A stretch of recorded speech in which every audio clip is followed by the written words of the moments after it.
When hijackers threatened Flight 247, single father Marcus stepped forward to protect a young flight attendant. The bullet meant for her found him instead.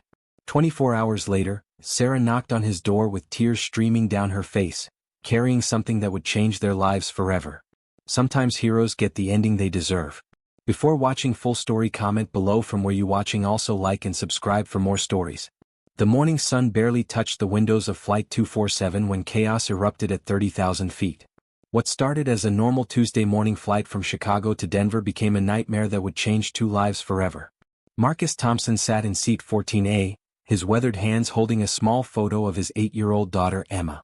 He was flying home after a job interview that could change everything for them.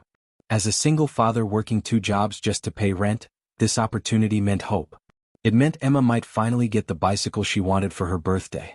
3 rows ahead, Sarah Chin adjusted her flight attendant uniform and checked her watch. At 26, she had been flying for 4 years, but something felt different today. The 2 men in first class had been acting strange since takeoff. They kept whispering and checking their watches.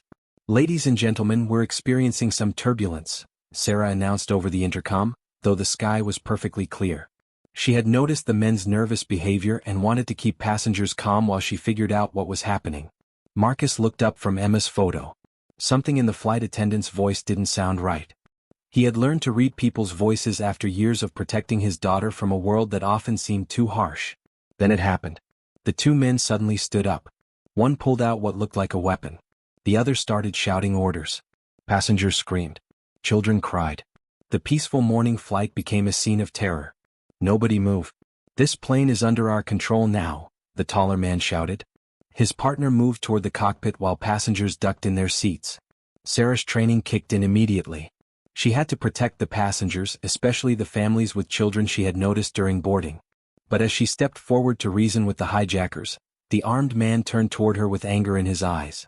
"Sit down, flight attendant. You're coming with us to make sure the pilots cooperate." Marcus watched in horror as the man grabbed Sarah's arm roughly. She was trying to stay calm, but he could see the fear in her eyes. In that moment, something inside Marcus made a decision that would change everything. He thought of Emma waiting for him at home with her grandmother. He thought of all the bedtime stories where heroes saved the day. He thought of the promise he made to his late wife to always do the right thing. Marcus stood up slowly. "Leave her alone," Marcus said in a steady voice that carried through the cabin. The hijacker turned, surprised that someone dared to speak. "Sit down, old man, before you get hurt." "I said leave her alone."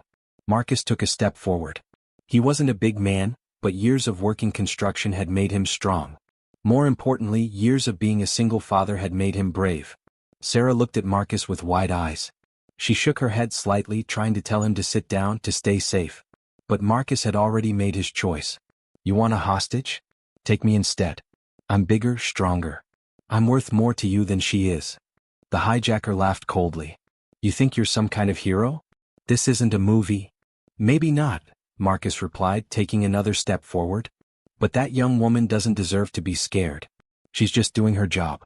Take me instead." Other passengers watched in amazement. Some tried to talk Marcus out of it. A businessman in seat 12C whispered urgently, "Sit down, man. Don't make this worse." But Marcus kept walking forward. Each step was for Emma, for the promise he made to always stand up for what was right. Each step was for Sarah, a stranger who reminded him of his younger sister. "Marcus, please don't," Sarah whispered, somehow knowing his name though they had never met. Later, she would realize she had seen him looking at his daughter's photo and heard another passenger call his name. The second hijacker returned from the cockpit, agitated. "The pilots are refusing to change course. We need to make them understand we're serious." The first hijacker tightened his grip on his weapon. Perfect timing. This hero wants to play games. What happened next took only seconds but felt like hours. The hijacker raised his weapon toward Marcus. Sarah, without thinking, stepped between them. "Please don't hurt him. He's just trying to help." Marcus saw what was about to happen. In one quick motion, he pushed Sarah aside and stepped directly in front of the weapon just as it went off. The sound echoed through the cabin. Marcus felt the burning pain in his shoulder but stayed standing. Blood began to stain his shirt, but he didn't fall. "Now you've made me angry," the hijacker snarled, raising his weapon again. But something had changed in the cabin. Marcus's brave act had inspired others. The businessman from 12C stood up. Then a college student. then a retired teacher. One by one, passengers began standing, creating a wall of ordinary people who decided to be heroes. The hijackers realized they had lost control. Faced with a plane full of people willing to fight back, they surrendered without firing another shot. Sarah immediately rushed to Marcus, who had finally collapsed in the aisle. Blood was spreading across his shirt, but he was conscious. "Emma," he whispered weakly. "Tell Emma her daddy tried to do the right thing." "You're going to tell her yourself," Sarah said firmly, pressing her hands against his wound to stop the bleeding. "You're going to be fine. The plane is making an emergency landing." As Marcus faded in and out of consciousness, he heard Sarah talking to him, keeping him awake. She told him about her family, her dreams, anything to keep him focused and fighting. "Why?" she asked quietly as paramedics waited on the ground. "Why did you risk everything for someone you don't even know?" Marcus managed a weak smile. "Because that's what heroes do. And my daughter needs to know her father is a hero." The emergency landing was successful. Marcus was rushed to Denver General Hospital while Sarah gave her statement to FBI agents. The hijackers were arrested, and the other passengers were treated for shock and minor injuries. But Sarah couldn't stop thinking about Marcus. While other crew members were debriefed and sent home, she found herself asking about the man who had saved her life. The doctors said the bullet had missed vital organs, but Marcus had lost a lot of blood. He was stable but would need surgery and a long recovery. Sarah learned that Marcus was a single father from Chicago. His daughter Emma was flying to Denver with her grandmother to be with him. The job interview he had been traveling for? The company had already called the hospital to tell Marcus the position was his if he wanted it when he recovered. That evening, Sarah sat in the hospital waiting room, still in her torn uniform. She couldn't leave. Something about Marcus's sacrifice had touched something deep in her heart. Emma arrived at the hospital with her grandmother around 8 p.m. She was a beautiful little girl with her father's kind eyes and a worried expression that no 8-year-old should have to wear. "Is my daddy going to be okay?" Emma asked the nurse. Sarah approached them carefully. "Are you Emma?" The little girl nodded shyly. "Your daddy talked about you the whole time we were waiting for help. He said you're the bravest, smartest, most beautiful little girl in the whole world." Emma's eyes filled with tears. "He really said that?" "He really did. And he said something else. He said he hoped you would be proud of him for doing the right thing." "I'm always proud of my daddy," Emma said firmly. "He works really hard for us. He reads me stories every night. He makes the best pancakes. And now he's a real hero." Sarah felt her own eyes filling with tears. This little girl's faith in her father was absolutely beautiful. The surgery was successful. Marcus woke up the next morning with his arm in a sling but otherwise fine. Emma was asleep in the chair next to his bed, still holding his photo. "She hasn't left your side all night," the nurse told him quietly. When Emma woke up and saw her father's eyes open, she burst into happy tears. "Daddy? You're awake. Hey there, princess. I told you I'd be okay. The flight attendant lady told me what you did. You saved her life, Daddy. You're a real hero." Marcus looked around the room. "Where is she?" "The flight attendant. She went home this morning but she left something for you," Emma said, pulling out an envelope. Inside was a handwritten note. "Thank you for saving my life. Thank you for showing me what real courage looks like. Thank you for being the kind of man who raises daughters to believe in heroes. I will never forget what you did. Sarah." Marcus and Emma returned to Chicago 3 days later. The story had made national news. "Single father heroes flight attendant" was trending on social media. Local news stations wanted interviews. The mayor wanted to give Marcus a medal. But Marcus just wanted to go home with Emma and start healing. The new job in Denver could wait a few weeks. They were sitting on their small apartment couch watching Emma's favorite movie when there was a knock at the door. "I'll get it," Emma said, jumping up. "Wait," Marcus called, struggling to stand with his injured shoulder. "Let me check first." He looked through the peephole and couldn't believe what he saw. Standing outside his door was Sarah, the flight attendant he had saved. She was holding flowers and had tears in her eyes. Marcus opened the door slowly. "Sarah? How did you find my address?" "The airline helped me," she said quietly. "I hope you don't mind. I had to see you. I had to thank you properly." Emma peeked out from behind her father. "You're the flight attendant lady? Daddy's been talking about you." Sarah knelt down to Emma's level. "And you must be Emma. Your daddy is the bravest man I've ever met. Would you like to come in?" Marcus asked, stepping aside. Sarah entered their small but cozy apartment. It was clearly the home of a devoted father. Emma's artwork covered the refrigerator. School photos sat on every surface. A bookshelf was filled with children's stories and homework help guides. "This is beautiful," Sarah said, looking around. "You can feel the love in this home." Emma beamed with pride. "Daddy says our home might be small, but it's full of big love." They sat down together and Sarah explained why she had come. "I couldn't stop thinking about what you did. Not just the physical part of saving my life but the choice you made. You have a daughter who needs you, a life to live, and you risked it all for a stranger." Marcus shifted uncomfortably. "Anyone would have done the same thing." "No," Sarah said firmly. "They wouldn't have. I've been flying for 4 years. I've seen how people react in crisis situations. Most people freeze. Some people panic. But you? You saw someone in trouble and immediately put their safety before your own." She turned to Emma. "Do you know how special your daddy is?" Emma nodded enthusiastically. "He's the best daddy in the whole world. He makes me pancakes shaped like butterflies. He reads me 3 stories every night. He worked extra jobs to buy me new school clothes. And now he's famous for being a hero."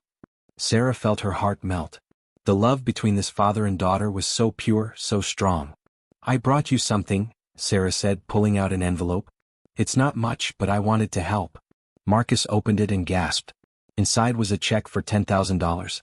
"Sarah, I can't accept this." "You don't need to." "Please," she interrupted, her voice breaking. "You gave me my life back. This is from my savings. I've been putting money away for years, and I can't think of a better use for it than helping the man who saved me." "But why?" Marcus asked, genuinely confused. "You don't owe me anything." Sarah wiped away a tear. "Because in that plane when you stepped forward you didn't just save my life. You reminded me that there are still good people in the world. People who do the right thing even when it costs them everything." She looked around the apartment again, at the evidence of Marcus's dedication to his daughter. "And because I can see that you're not just a hero in crisis situations. You're a hero every single day to this little girl." Emma, who had been listening quietly, suddenly spoke up. "Do you want to stay for dinner? Daddy's making spaghetti. It's not fancy but it's really good." Sarah looked at Marcus questioningly. "You're welcome to stay," he said warmly. "Though I should warn you, Emma insists on putting way too much cheese on everything." "I love cheese." Sarah laughed, and for the first time since the hijacking she felt genuinely happy. Dinner was simple but perfect. Emma chattered about school, her friends, her plans for her upcoming birthday. Sarah listened with genuine interest, asking questions and laughing at Emma's funny stories. Marcus watched in amazement. He hadn't seen Emma this animated with a new person in years. Usually she was shy around strangers, especially women. But something about Sarah put her at ease. "Sarah, do you have kids?" Emma asked innocently. "No, sweetheart, I don't," Sarah replied gently. "Do you want kids someday?" "Emma," Marcus warned gently. "That's a personal question." But Sarah smiled. "It's okay. Yes, Emma, I do want children someday. I'd love to have a daughter just like you." Emma beamed. "Really? What would you name her?" "I think I'd like to name her Emma, after the bravest little girl I know." Emma giggled delightedly, and Marcus felt something stir in his chest. Something he hadn't felt since his wife died 3 years ago. After dinner, Emma insisted on showing Sarah her room and all her treasures. Sarah admired every drawing, listened to every story behind Emma's stuffed animals, and praised the little girl's book collection. "Your daddy reads to you every night?" Sarah asked. "Every single night," Emma confirmed. "Even when he's really tired from work. Even when I ask for the same story 5 times in a row." Sarah looked back at Marcus, who was standing in the doorway. "You're an amazing father." "I just try to do what's right for her," he said quietly. Later, after Emma had gone to bed, Marcus and Sarah sat on the couch talking. She told him about her job, her family, her dreams of someday opening a small bakery. He told her about his struggles as a single father, his fears about not being enough for Emma, his hopes for their future. "Can I ask what happened to Emma's mother?" Sarah said gently. Marcus was quiet for a moment. "Cancer. She fought for 2 years but—" He shrugged helplessly. "Emma was only 5 when she died. She remembers her mother, but not as clearly as I wish she did." "I'm so sorry," Sarah whispered. "It's been just the 2 of us ever since. Some days are harder than others. But Emma makes everything worth it. She's the reason I get up every morning, the reason I work so hard, the reason I try to be a better man." Sarah reached over and took his uninjured hand. "She's lucky to have you. Sometimes I wonder if she wouldn't be better off with a real family. You know, a mother and father, a normal life." Marcus, Sarah said firmly. What you and Emma have is a real family. It's beautiful and pure and full of love. Don't ever doubt that. They talked until almost midnight. When Sarah finally left, she hugged them both goodbye. Will we see you again? Emma asked hopefully.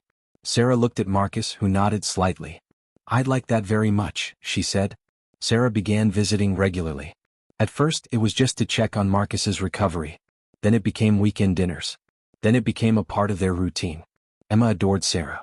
She started calling her Miss Sarah, and would save up stories all week to tell her.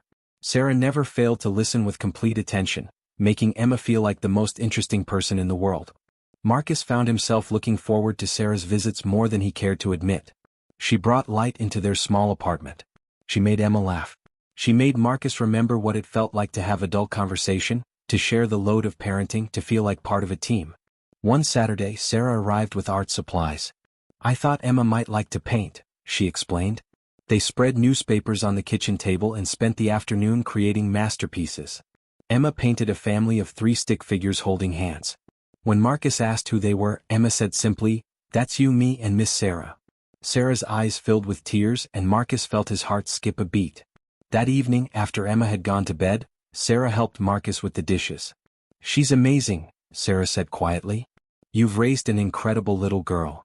She likes you, Marcus replied. More than like, actually. She talks about you all week. Sarah was quiet for a moment. Marcus, can I tell you something? He nodded.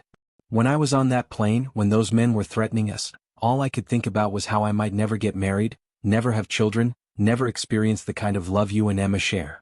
And then you stood up, and I realized I was seeing exactly the kind of man I'd always dreamed of meeting. Marcus stopped washing dishes and turned to look at her. Sarah. I know this is complicated, she continued. I know you have Emma to think about, and I know I'm basically a stranger who walked into your life because of a terrible situation. But I can't pretend I don't have feelings for you. Both of you. Marcus set down the dish towel and faced her completely. You're not a stranger, Sarah. You're the woman who kept me conscious on that plane by talking to me about hope. You're the woman who came to check on a man you barely knew. You're the woman who makes my daughter light up like Christmas morning. He paused, choosing his words carefully. My wife made me promise before she died that I wouldn't spend the rest of my life alone. She said Emma needed to see what healthy love looked like.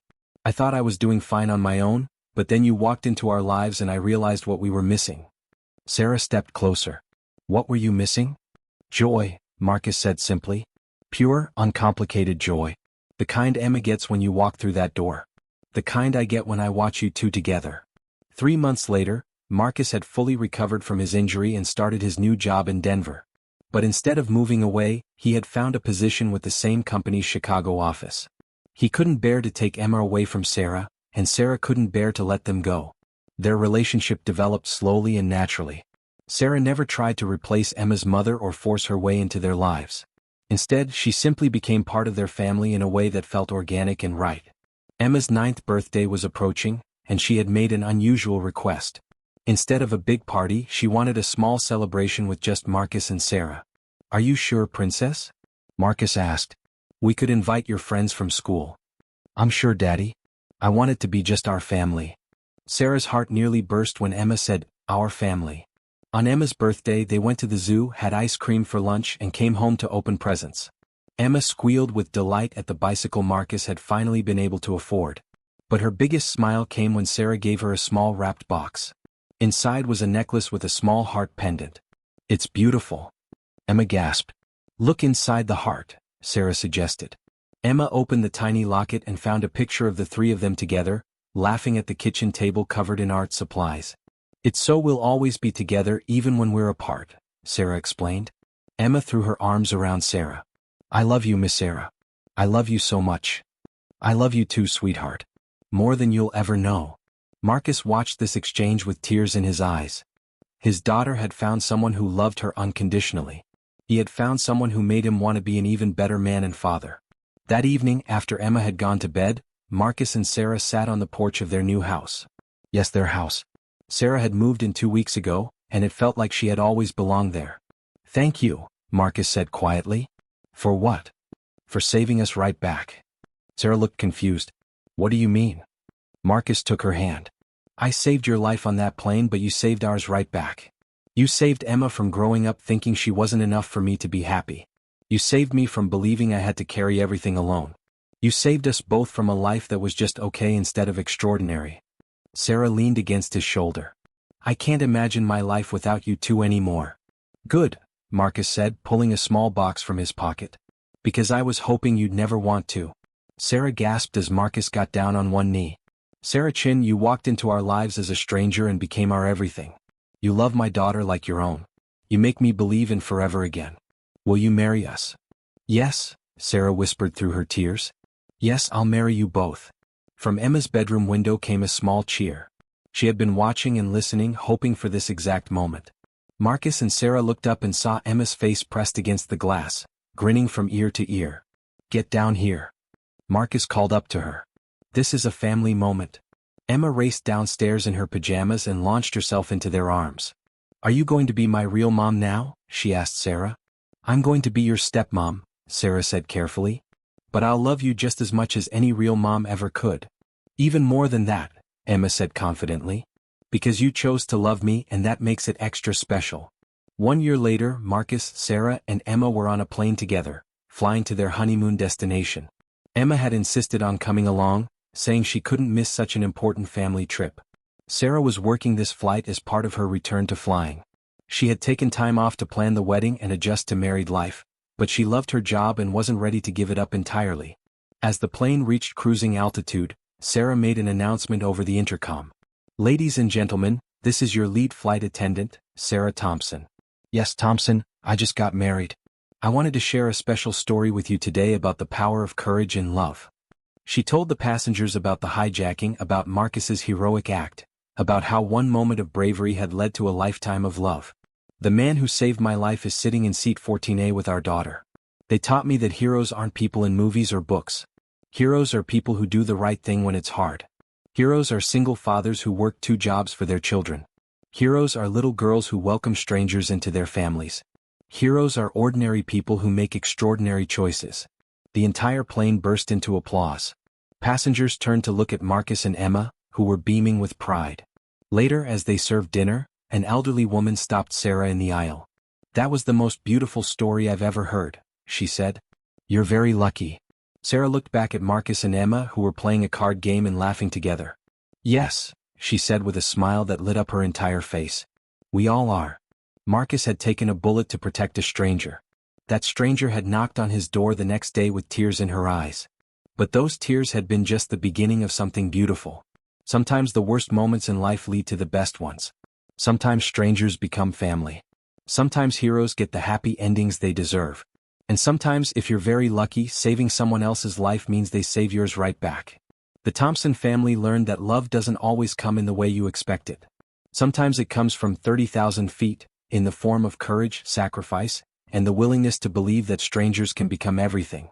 Emma grew up knowing that her father was a hero, that her stepmother was a gift, and that their family was built on the strongest foundation of all.